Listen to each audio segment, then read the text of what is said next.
의로운 선지자 사무엘이라고 하는 주제로 말씀을 시작하겠습니다. 제가 이 말씀을 준비하면서 읽었던 책 하나가 생각이 났어요. 릭 워런 목사님이 쓴 영문으로 된 느헤미야 리더십이라고 하는 책인데요. 거기 보면 제일 먼저 나오는 주제가 바로 뭐냐 하면 리더십의 법칙, 리더십의 법칙에 대한 이야기가 나오는데, 그 리더십의 법칙에 보면 이제 이런 내용들이 있어요. 그 리더십을 제공하기 전까지는 아무런 일이 일어나지 않는다. 이게 리더십의 제1법칙. 그리고 또 하나, 리더십이 뭐냐? 리더십은 영향력이다 하는 표현을 써요. 오늘 제가 이제 리더십의 법칙 이야기를 설교에 적용하는 그 이유가 뭐냐 하게 되면, 바로 오늘 이 본문에 등장하는 이 사무엘이라고 하는 사람, 이 선지자는 저는 의로운 선지자라 이렇게 명명을 했는데, 그 사무엘은 한 나라에 그야말로 리더십을 제공했던 그런 사람. 그래서 이 사무엘의 리더십을 통해서 나라가 움직였죠. 그래서 리더십을 제공했던 사람, 그리고 그의 리더십의 영향력을 통해서 나라가 이제 움직였던 그런 사람이다라고 하는 것이죠. 자, 그래서 오늘 이 말씀은, 오늘 우리가 지금 이 시점에서 이 말씀을 들을 때 공통점이 있어요. 어떤 공통점이 있느냐 하게 되면, 오늘이 2020년 12월 마지막 주일이죠. 그리고 오늘 이 말씀, 우리가 펴놓고 있는 말씀은 어떤 의미에서 보면 사무엘 선지자의 마지막 권면이다. 마지막 권면. 그런 점에서는 맥락이 같다, 이렇게 볼 수가 있는데, 오늘 이 말씀을 통해서 우리는 교회가 살아 있어야 할 것 4가지, 교회가 살아 있어야 할 것이 있다는 것을 이 사무엘 선지자를 통해서 우리에게 교훈하는데요. 그래서 뭘 가르쳐주고 있다라고 하는 것이죠. 그래서 23절 보면, 나는 너희를 위하여 기도하기를 쉬는 죄를 여호와 앞에 결단코 범하지 아니하고 선하고 의로운 길을 너희에게 가르칠 것인즉, 그랬죠. 선하고 의로운 길을 너희에게 가르칠 것인 것, 이게 뭘까요? 사무엘 선지자가 지금 이스라엘 백성들에게 가르쳐주고 싶었던 중요한 선하고 의로운 길 4가지가 있어요. 이걸 적용을 하게 되면 교회에 있어야 할 선하고 의로운 것, 그것이 뭐냐 하는 것인데요. 4가지라고 그랬죠. 4가지. 첫째는 교회에는 권위가 살아 있어야 된다 하는 것을 가르쳐주고 있어요. 교회에 영적 권세가 있어야 된다라고 하는 것이죠. 자, 우리가 읽은 말씀 중에 18절 말씀을 한번 보도록 하시죠. 19절을 한번 보도록 합니다. 자, 19절. 자, 19절. 자, 19절부터 읽어도 되고 18절부터 읽어도 될 것 같은데요. 자, 19절. 자, 제일 19절. 자, 모든 백성이 사무엘에게 이르되 당신의 종도를 위하여 당신의 하나님 여호와께 기도하여 우리가 죽지 않게 하소서. 우리가 우리의 모든 죄의 왕을 구하는 악을 더하였나이다. 그랬죠. 지금 이 표현은 18절 말씀이 있기에 이 표현이 나온 거죠. 18절 말씀. 그래서 18절 말씀 보게 되면, 자, 크게 두려워했다 하는 표현이 나와요. 이 표현은 하나님에 대한 두려움, 또 하나님의 사람에 대한 두려움. 자, 이걸 종합해서 표현하게 되면 교회에 대한 두려움이라는 거죠. 자, 왜 사람들은 갑자기 하나님에 대한 두려움을 가졌을까요? 그 이유는 하나님의 심판 때문이죠. 그래서 18절 말씀에 보면, 자, 하나님이 이스라엘 백성들에게 어떻게 심판을 했느냐 하게 되면 우레와 비를 보내시니 그랬죠. 우레와 비를 통해서 하나님께서 심판을 하신 거예요. 그래서 하나님의 심판 때문에 하나님에 대한 두려움, 그리고 하나님의 사람들에 대한 두려움을 갖게 됐는데, 이것이 뭐냐? 교회의 권세라는 거죠. 교회의 권세.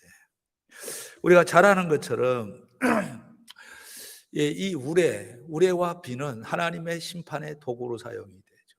그래서 출애굽기 9장 33절에 보면 모세가 바로를 떠나 성에서 나가 여호와를 향하여 손을 펴매 우레 소리와 우박이 그치고 또 비가 땅에 내리지 아니하리라 그랬죠. 이 하나님의 심판의 도구로 이 우레와 또 비 이런 걸 사용을 하신다는 거죠. 근데 그럼 무엇이 심판이냐 하게 되면 와야 할 때 안 오는 것이 하나님의 심판. 그러니까 지금 이 우레와 비 18절에 보면 우레와 비를 쏟아부었다 내리셨다 그랬는데, 이때는 건조기거든요. 건조기인데 이걸 쏟아부은 거예요. 농사를 안 해보신 분들은 이게 무슨 말인지 잘 모르는데, 파종기에는 비가 와야 되지만 추수기에는 비가 오면 그건 농사를 망치는 거죠. 금년에 제가 그 백령도에서 농사하시는 우리 교회, 또 지난 겨울에 오셔서 이제 함께 예배드리셨던 그 집사님 하고 얼마 전에 통화를 했는데, 이번에 그분은 이제 벼농사만 해도 1년에 연봉이 1억이 지나는 분이신데 이번에는 조금 못했다고 그러더라고요. 그래서 왜 그러냐 그랬더니 비가 잘 이렇게 적절하게 오지를 않아가지고 비가 잘못 왔다는 거예요. 그래서 평소 그 이제 수확의 한 30% 내지는 40%가 이제 감소가 됐다. 이제 이런 이야기를 했어요. 그러니까 비라는 것도 그래. 이제 와야 될 때 와야 되고 오지 말아야 될 때 오지 말아야 되는데, 오지 말아야 할 때 오면 그게 해로운 것이죠. 그게 바로 하나님의 심판이라는 거예요. 자, 그래서 지금 이 이스라엘 백성들이 갑자기 하나님의 이 심판이라는 사실을 깨닫고 움츠려든 거죠. 두려워하기 시작을 한 거예요. 그래서 제일 먼저 교회는 뭐가 살아있어야 되느냐? 영적인 권세가 있는 거예요. 근데 지금은 이 교회에 대한 영적 권세는 찾아볼 수가 없다는 거죠. 그러면 교회에 영적 권세가 없으면 무슨 손해를 보느냐 하면 전도가 안 된다는 거 아닙니까? 전도가 안 된다는 거예요. 뭐 그전에 이제 한참 전 이제 얘기지만은 우리 서양순 권사님이 교회 차를 이제 가지고 이제 다니시는데, 아파트에서 교회 차가 들어왔다고 깜짝 놀라는 시대라는 거죠. 아니 교회가 차가 오면은 마음이 좀 평안해져야 되고 이제 그러는데, 교회 차가 들어왔다고 버들버들 떨고 그러는 세상이 되어 버렸어요. 그러니까 어디 가서 이제 목사님이라는 소리도 할 수도 없고, 저 경북의 어느 이제 지역에서는 그 고깃집인데, 그 지역에 이제 그 지역 그 리더 목사님들이 이제 한 몇 분이 그 이제 식사를 하는데, 얘기하는 거 보니까 목사님들 얘기를 하니까 목사님인 줄 알고 식당에서 나가라고 그랬더라고요. 식당에. 그래가지고 그냥 뭐 따졌다는 거예요. 따져서 결국은 거기서 식사를 하긴 했다고 그러는데, 아니 나 같으면 나오고 말 텐데 어떻게 착한 사람들이라 그런지 식사를 했어요. 그러니까 우리가 이 교회가 있어야 될 이 권위가 무너지게 되면 전도가 안 되는 거예요. 제일 가슴 아픈 게 바로 전도가 안 된다는 거죠. 자, 그런데 이 에스더 8장 15절 말씀부터 이렇게 쭉 보게 되면 모르드게와 에스더라고 하는 사람이 유다인이라는 사실이 밝혀지게 되잖아요. 그 유다인을 이제 하만이 죽이려고 이제 했었는데 하나님이 역전을 시켜서 모르드게가 이제 소위 이제 높아진 거죠. 그랬더니 어떤 일이 일어나느냐 하면 16절 또 17절 보면 나오는데, 16절에 보면 유다인에게는 영광과 즐거움과 기쁨과 존귀함이 있는지 그랬잖아요. 이런 영광, 즐거움, 기쁨, 존귀함, 이런 한마디로 말하면 오소리티죠. 권세. 권세라는 거예요. 나라도 이 급이 있어요. 국격이 있어요. 나라도 이 급이 있는 거예요. 디그니티가 있는 거예요. 그레이드가 있는 거예요. 그러니까 여기에 지금 보면 모르드게와 에스더가 나라의 위치를 한껏 높여놓은 거죠. 그랬더니 그 다음에 보면 자 무슨 말로 이어지느냐 하면 제일 끝에 보면 본토 백성이 유다인을 두려워하여 유다인 되는 자가 많더라. 나도 유다인이 되고 싶다. 이 말을 우리가 다시 바꾸어서 생각을 하게 되면 뭐가 되는 것이냐라고 하게 되면 바로 내가 그리스도인이 되고 싶다. 나도 교회 다니고 싶다. 이런 세상이 와야 되는 것이죠. 그러니까 이 코로나 때문에 우리가 이 코로나 때 더 우리가 조심해야 되고 잘해야 되는 이유가 뭐냐 하게 되면 표적이 되기 때문에 그래요. 그러니까 계속해서 문제가 되는 것이 뭐냐면 교회에서 감염이 됐다. 그래서 교회가 무슨 코로나 무슨 발원지가 되는 그런 그 분위기로 가니까 이 교회가 위상이 점점 내려가는 거예요. 그러니까 다 이제 보면 다 비정상적인 모임을 통해서 코로나가 생겨났잖아요. 코로나가 생겨난 거예요. 그러니까 제가 생각을 해봤어요. 그래도 우리가 이렇게 넓은 공간을 쓰고 있는 것이 정말 하나님의 축복이구나. 그런 생각을 했어요. 근데 이 지하실 뭐 20평, 30평 되는 데서 이제 모여서 예배하는 교회들은 생각을 해보세요. 통풍도 잘 안 되거든요. 이게 사회적 거리를 두기가 이렇게 자유롭지 못하잖아요. 그런 데서 이제 기도하고 예배하고 그러다 보면 이게 다 문제가 생기는 거예요. 근데 우리는 뭐 지금은 이게 얼마나 이렇게 거리를 이렇게 잘 지금 우리가 활용을 하고 있습니까? 옆에 사람 손을 잡을래야 잡을 수 없네. 그러니까 이 잘해야 된다 그 말이에요. 잘해. 왜냐하면 이 복음이라고 하는 것이 때로는 이 사회, 문화, 경제 이런 옷을 입혀서 이 복음이 전해져야 되기 때문이죠. 그 첫째는 사무엘의 이 외침이 뭐냐 하면 이 교회의 크리스찬의 영적 권세가 살아 있어야 된다. 이걸 얘기를 하고요. 그 다음에 두 번째로는 교회는 기도가 살아 있어야 돼요. 교회는 뭐가 살아 있어야 된다? 기도가 살아 있어야 돼요. 그럼 기도가 살아 있다라고 하는 건 뭘 얘기를 하느냐 하면 내가 교회 나와서 내 기도하는 거 그것도 중요하지만 다른 사람이 우리에게 기도를 부탁하는 세상이 와야 된다는 거죠. 자, 그래서 우리가 이 19절 말씀을 한번 읽어봅니다. 자, 읽어보면 모든 백성이 사무엘에게 이르되 당신의 종도를 위하여 당신의 하나님 여호와께 기도하여 우리가 죽지 않게 하소서. 지금 보세요. 이스라엘 백성들이 사무엘한테 찾아와가지고 기도 좀 해주세요. 우리를 위해서 기도해 주세요. 기도가 살아있는 거죠. 그래서 두 번째로 교회는 무엇이 살아있어야 되느냐? 기도가 살아있어야 되는 거예요. 그래서 사무엘이 23절에서 아주 유명한 이야기를 하잖아요. 나는 너희를 위하여 기도하기를 쉬는 죄를 요 앞에 결단코 범하지 아니하고. 그러니까 사람들 인식 속에 사람들은 무슨 생각을 했느냐 하면 교회, 하나님의 성전, 하나님의 사람, 이 사무엘을 보기만 하면 저 사람들은 뭐 하는 사람들이라고요? 기도하는 사람입니다. 그래서 예수님께서 마가복음 11장 17절에서 내 집은 만민이 기도하는 집이다. 이 기도가 살아있어야 된다는 거죠. 근데 이 사무엘 선지자가 아주 중요한 이야기를 해요. 한번 따라해 보시죠. 기도 안 하는 건 죄다. 시작. 기도하는 것은 안 하는 것은 죄다. 또 이걸 다른 말로 바꾸게 되면 기도 안 하는 교회는 교회도 아니다. 시작. 기도 안 하는 교회는 교회도 아니다. 그래서 23절에 보면 나는 너희를 위하여 기도하기를 쉬는 죄를 여호와 앞에 결단코 범하지 아니하고. 그래서 기도 안 하는 게 죄라는 거예요. 제가 아까 리고론 얘기를 했는데 리고론이 또 이런 얘기를 했어요. 뭐냐면 공부를 중단하는 순간 성장도 멈추게 된다. 자, 공부를 중단하게 되면, 연구를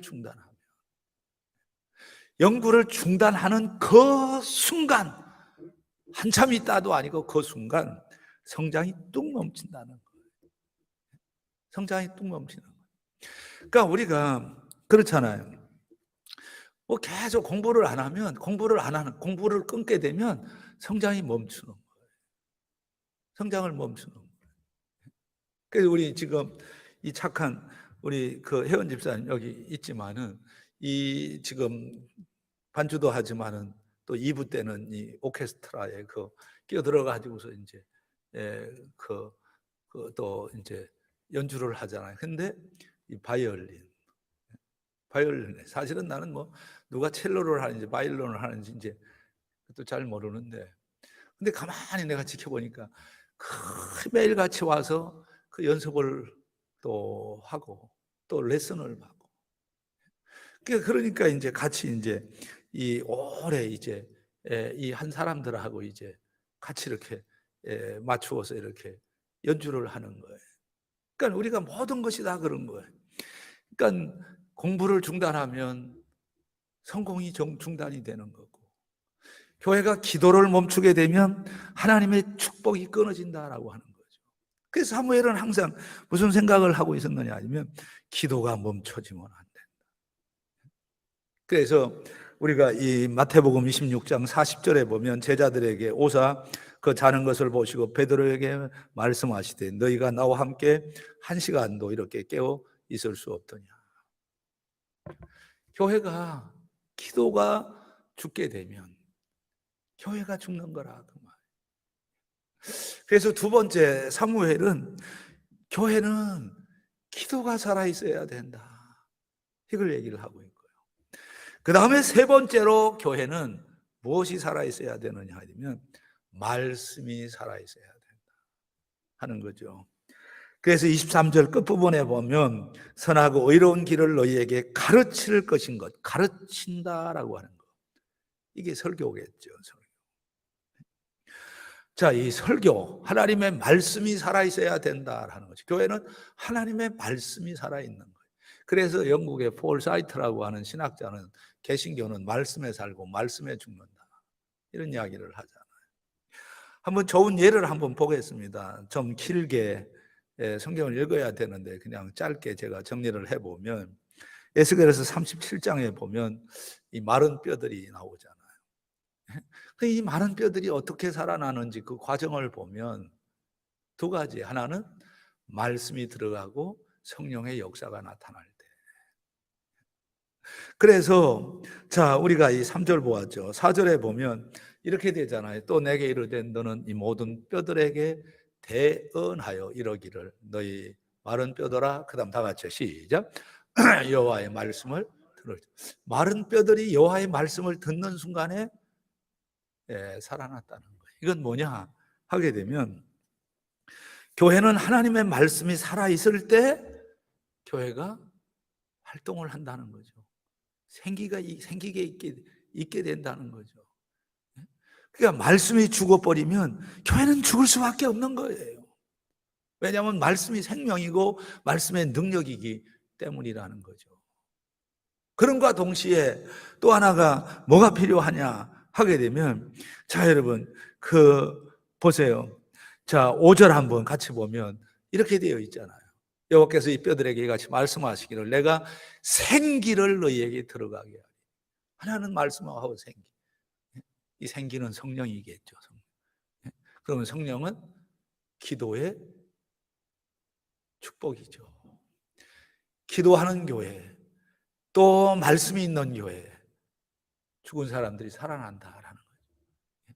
교회는 사실은 이 죽은 사람들이 예배를 통해서 살아나는 현장이 돼야 된다는 거예요.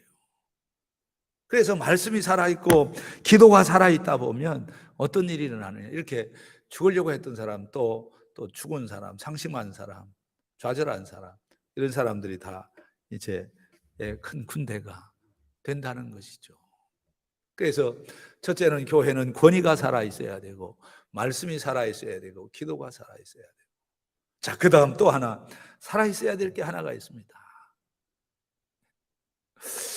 자, 그 살아있어야 될 것이 무엇일까요? 우선 24절 말씀을 한번 보면 24절에 너희는 여호와께서 너희를 위하여 행하신 그 큰 일을 어디 갔지? 생각하여 그랬죠. 자, 뭘 한다는 거예요? 그 큰 일을 생각하여. 이 큰 일을 생각한다는 게 뭐냐? 이때이 생각한다라고 하는 건 감격이죠. 감격. 교회는 권위가 살아있어야 되고, 교회는 기도가 살아있어야 되고, 교회는 말씀이 살아있어야 되고, 동시에 교회는 뭐가 살아있어야 되느냐? 감격이 살아있어야 돼요. 생각이 살아있어야 돼. 교회 나오면, 교회 밖에 나가면 정신없는 생각들을 하다가도 교회 들어오면 정신 있는 생각을 해야 되는 거예요. 이것이 하나님의 은혜구나. 생각을 하면서 감격이 살아나는 거죠. 그래서 여기에서 이렇게 얘기를 하잖아요. 그 큰 일을 생각하여. 여기 해석이 필요하죠. 그러면 이스라엘 백성들이 생각해야 될 큰 일이 뭐냐? 그 큰 일을 통해서 감격해야 되는데 이스라엘 백성들에게 감격적인 하나님의 큰 일이 뭐냐 하는 것이죠. 자, 이 내용을 해석을 하려고 하게 되면 앞으로 좀 돌아가야 되는데 12장 6절부터 쭉 보아야 되는데요. 오늘 예배를 또 많이 들으신 분들이 계시기 때문에 제가 다 읽지 않고 11절 핵심 11절에서 결론을 내리도록 하는데요. 자, 같이 한번 읽어봅니다. 시작. 여호와께서 여러 바알과 베단과 입다와 나 사무엘을 보내서 너희를 너희 사방 원수의 손에서 건져내사 너희에게 안전하게 살게 하셨거늘. 여러분, 이 남의 얘기가 아니에요. 사무엘만의 이야기가 아니에요. 이스라엘 사람들의 이야기만이 아니구나 하는 생각이 들어요. 이렇게 얘기를 합니다. 너희를 너희 사방 원수의 손에서 건져내서, 그래서 우리로 하여금 안전하게 살게 하셨거늘.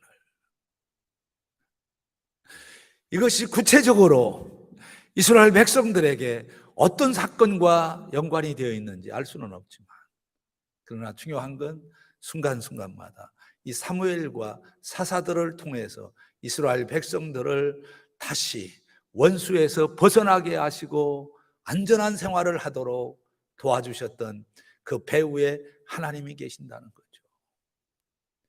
그 큰 일을 생각을 하라는 거예요. 그 큰 일을 생각하는 사람들이라고 하면 정상적으로 이것이 바로 하나님의 은혜구나, 구원의 감격에 눈물을 쏟을 수밖에 없다는 거죠.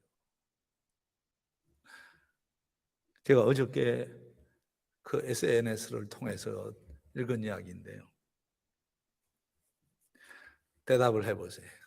코로나 확진자들 중에서 뚱뚱한 사람이 더 빨리 죽었을까요? 아니면 빼빼한 사람이 빨리 죽었을까요? 어떨 것 같아요? 빼빼한 사람들 조심하세요. 뚱뚱한 사람들보다 빼빼한 사람들이 더 많이 죽었다는 거예요. 그래서 내가 그 기사를 읽으면서 그건 뭐 어떻게 데이터가 나왔는지 모르지만 이렇게 통계를 보면 그것도 믿을 수가 없어. 여기 이제 우리 동네에 있는 그 목사님은 뚱뚱한데 왜 돌아가셨을까? 근데 통계적으로 보면 빼빼한 사람이 뚱뚱한 사람보다 더 많이 죽었다는 거예요. 아니, 생각을 해보세요. 우리가 이 빼빼해서 뚱뚱해서 뭐 안 죽은 게 아니잖아요. 그러니까 이 11절 말씀이요, 오늘 우리에게 아주 적절한 말씀이에요. 뭐냐 하면 사방 원수의 손에서 우리를 건져내요. 그러니까 얼마나 많은 코로나 이 확진자 무증상 상태에 있는 사람들이 우리 곁을 스쳐갔습니까? 스쳐갔어요. 근데 그런 모든 원수의 손에서 하나님이 우리를 지켜주신 줄로 믿습니다. 그래서 오늘 우리가 이 안전하게 지금 살고 있는 거죠. 정말 2020년도는 두고두고 잊을 수 없는 스토리를 우리가 만들어가고 있어요. 세상에 이런 또 무슨 이게 저는 방탄유리가 되었으면 좋겠다. 방탄유리. 아니 이런 무슨 이런 뭐 유리로 이렇게 칸막이를 해가지고 이 안에 들어와서 설교를 하리라고 누가 생각을 했어? 나는 높은 사람도 아닌데 왜 이 방탄유리를 이렇게 이렇게 해주는 거야? 중요한 건 뭐냐 하면 그래도 우리가 장담할 수는 없지만 그래도 이렇게 계속 지금 전체 세계 인구의 1%가 확진이에요. 엄청난 일이죠. 7천만 명에서 8천만 명으로 늘어났는데 이 8천만 명은 80억으로 기준을 해도 1%라는 거예요. 근데 놀라운 사실은 7천만 명에서 8천만 명으로 늘어나는데 보름밖에 안 걸렸다는 거예요. 앞으로 또 얼마나 이 코로나가 우리를 위협할지 알 수 없지만 그러나 지금까지 우리가 생각을 해보면 지금까지 하나님이 우리를 지켜주신 것이 확실하잖아요. 이것이 하나님의 은혜인 줄로 믿습니다. 그래서 교회는 항상 좋은 교회가 되려고 하게 되면 네 가지를 살려야 되는 거예요. 교회의 권위. 세상 교회가 어떤 소리를 듣든지 간에 우리들 교회만이라도 이 교회는 이 주변에서 행정관청이라든지 어디에서든지 간에 이 교회에는 권세가 있다. 이 영적 권세. 실수를 하지 말아야죠. 그래서 교회가 영적 권세가 있어야 돼요. 그래서 이 주변에서 어려운 일이 있을 때 교회에 찾아와서 우리를 위해서, 이 지역사회를 위해서, 우리 커뮤니티를 위해서 기도해 주세요. 그래서 주변에 어디를 가든, 구청을 가든 동사무소를 가든 이 담임 목사가 가면 귀한 분이 오셨다고 대접하는 그런 교회가 돼야 되는 거죠. 그래서 기도가 살아있고, 그래서 기도를 통해서 지역사회를 살리고, 그리고 말씀이 살아있고, 그리고 가장 중요한 것은 교회는 감격이 살아있어야 되는 거죠. 그래서 교회 들어오게 되면 항상 생각이 달라져서 만족하지 못했던 사람들이 만족하고, 이게 하나님의 은혜였구나 하는 것을 잊고 살던 사람들이 이것이야말로 하나님의 은혜구나. 그리고 지금까지 내가 지금 이 자리에서 내가 살고 있는 것이 바로 원수의 손에서 사방으로 나를 보살펴 주셔서 안전하게 살고 있구나.